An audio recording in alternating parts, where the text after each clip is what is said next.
folks, it's Evo here from Thundermist Lure Company. Welcome to today's episode of Thundermist Fishing Tips. So glad to see you. We are out here on the Detroit River, and I'm going to be fishing a break here, the main channel in the Detroit River for all the big ships that coming through here. We're going to fish on the inside of the channel on the break between the channel and the shoreline. And today, folks, I'm going to be looking for walleye. There might be bass here as well, but I'm going to run the Stingnose, and the water is very, very, very murky here. We had heavy winds and whatnot. So what I'm going to do today, I'm going to actually tip the Stingnose with a nightcrawler. Now, you could add scent to any lures, but when you add a natural scent and a natural attractor, it's always good. Now, you've seen me use these Stingnose many, many times untipped. You do not need to tip them, but what I'm doing today, I'm going to add a little bit of bulk and a little bit more scent in this stained water. I'm going to use a half a crawler like so, and so I've got some bulk there.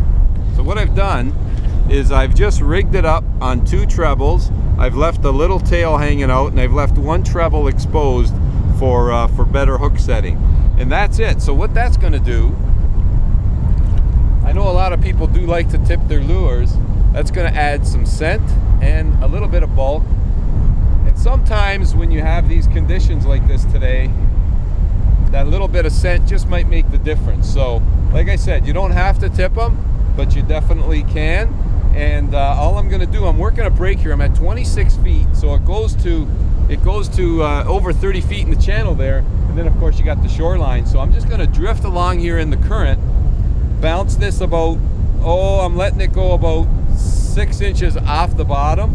I'm just going to lift it up, let it flutter down, pause for a second or two, lift it up. Well, I hit bottom. Lift it up, let it flutter down, pause for a second or two, and work this break. Looks like I've got a nice drift here going with the current, and see if I can get in the fish or two. So that's going to be the technique today, folks. So glad you could join me, so stay tuned. Oh, nice little thump right on the bottom. He just hit it. I felt everything, and we got ourselves a nice little Detroit River walleye. There we go. That's a nice little Detroit River walleye right there, folks. Look at that, he just hammered it too. Wow, he inhaled it. This one's gonna have to be a keeper. Oh boy, needle nose for this one. He just inhaled that Stingnose. Let me get the needle nose. Okay. Now normally I would release that fish, but he inhaled it. You can see he's bleeding. And if that's ever the case, folks, just keep him. That's okay. He's a nice little leader anyway. And the area we're fishing, now that fish came out of 26 feet of water, 25 feet. Just on the break here, and the area we're fishing is right outside of Amherstburg, Ontario. Beautiful little city, actually, and it's quite scenic here, this part of the Detroit River. Very, very scenic. It's actually quite nice, and it's even nicer when you're catching fish. So let's see if we can hook into some more fish here, folks. But that was nice. Oh, I'd like to get them a little bigger. We just drifted into 21 feet of water. Of course, we'd like to get some bigger walleyes, but anyhow, that one's a start. It just had to reach for the net. We just come up to do another drift. I put another worm on my hook, dropped it down, and what do we got, folks? Oh, we got a silver bass. Okay. We got ourselves a decent silver bass, and he took my worm. All right, we're gonna get him back in. Nice silver. All right, time to re-rig with, get another worm. Whoa, they've all balled up on me here. Okay, get this one. Rig us for another worm. We're gonna keep going back at it again. This second drift here in this spot looks like it's starting to produce fish. So where there's one, there's more. On the bounce, I let the jigging spoon hit the bottom. I lifted it back up, and whammo, it triggered a hit. Oh, and it's a nice walleye, folks. Well, nice. Okay. These are summertime Detroit River walleye. It's not like those walleye in the springtime where you get those nice big walleyes.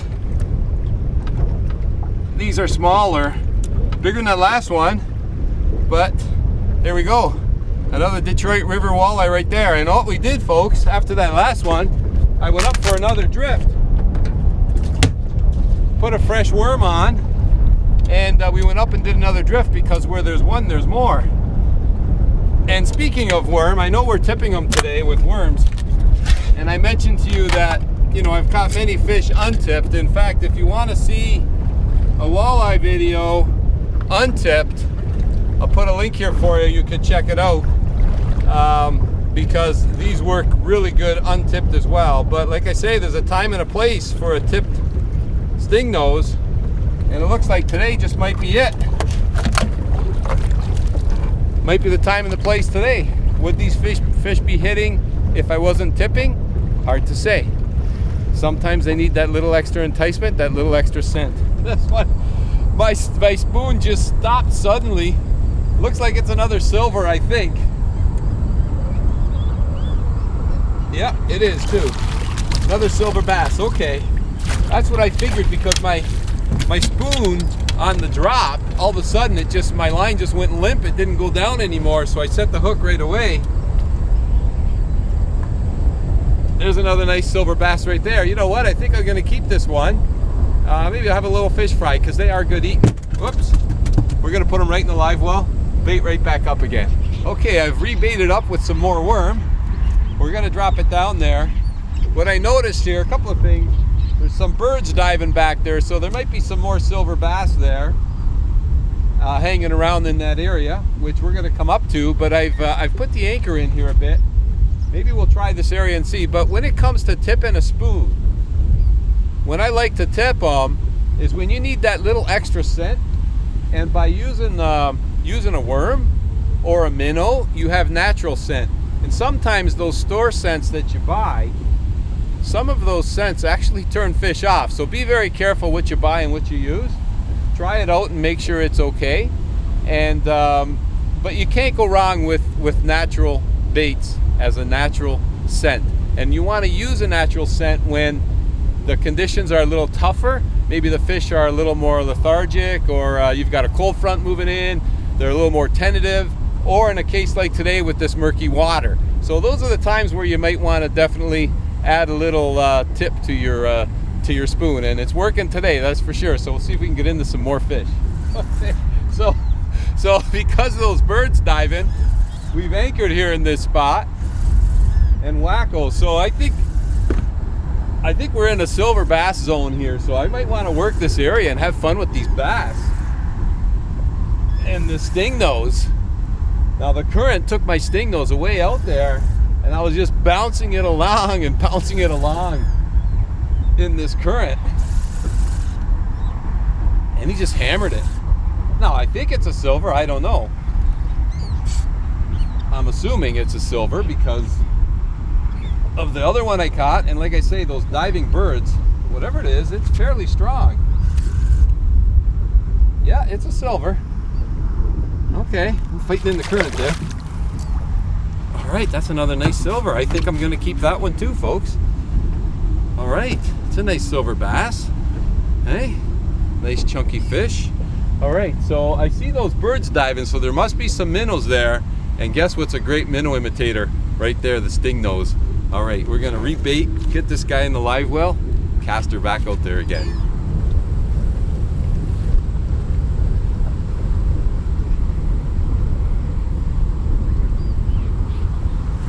There we go. Just as I figured. What I did is I just cast it to where those birds were diving, figuring there's more fish there. And I just jigged the stingnose suspended, like just off the bottom, and whack. This is gonna be a fun day, folks, for me out here. Oh yes, Silver Bass City. And they love minnows. That feels like another good fish. Now I've got 10-pound braid on here as well, with a fluorocarbon leader, of course, a 10-pound fluorocarbon leader. Okay, here's another nice silver bass. Okay, let's put him in the live well. I'm going to take another cast, folks. Let's get this guy in the live well, and I'll make another cast out there real quick. Okay, let's try this again, folks. Another cast out there. I'm not letting it get to the bottom, though. I'm jigging it. Look at those birds diving. There's got to be lots of minnows there. Oh, there we go. There we go. This is just like saltwater fishing. Find the diving birds and you find the fish. This is a riot. And the Stingnose looks like a dying minnow, right? An injured minnow. And like I say, just tipping it gives it that little extra scent. But like I said, you don't have to tip. You definitely do not have to tip. That's another nice silver bass, folks, right there. Okay, let's let this one go. I might need a needle nose. No, I can get it out. All right, that's another nice silver. Okay, let's get that guy in. Let's try this again. So now I'm not going to put a worm on. I'm just going to use it as is, because like I said, you don't have to tip the Stingnose, but it just adds a little extra scent when it's needed. Oh, had a hit in the fish. This is gonna be, I'm onto him now, folks. Oh wow, this is fun. Look at the fight I'm getting. I'm using a medium action rod, which is absolutely perfect for this kind of fishing. You don't want anything heavy. Actually, I could have even went with a bit of a lighter rod, but this medium action rod is actually pretty good. Okay, so I went from drifting the break and working the break to fishing the current edge and along the shoreline for silver bass. And it looks like I'm gonna have myself a heck of a day. Look at this silver. That's a dandy. These are nice fish, folks. Listen to those birds go crazy over there. That is another nice silver bass. Okay, I'm gonna keep this one too. That's a nice chunky fish. All right, let's throw him in the live well quick and make another cast out there before that school moves away. Oh, right on the drop, and I missed him. Oh, that was something. Oh, he's back again. As soon as it hit, as soon as that jigging spoon, oh, he came off. Oh, I got another one. It's fluttering down. They're just hammering this thing. Oh my goodness. They are hammering the Stingnose like crazy. Oh, that's a good fish. Oh, this is so much fun, folks. Oops. All right, I'm gonna have to keep that one. But this is just a riot. All right, let's try that again. Jig it. Oh, what a hit that was. Oh my, he just, I don't know if you saw that hit on camera. That was an aggressive hit. Oh my goodness. You talk about fun. This is unbelievable. It's every cast. Looks like the birds are calming down a bit there, but I have a feeling, wow, this is these fish are strong. I guess they fight this current all day long. They build up, they get some muscle. But that's another nice fish by the feel of it here. He's fighting. Silver bass fishing. Here we are, folks. It's the end of August. Oh yeah, it's the end of August.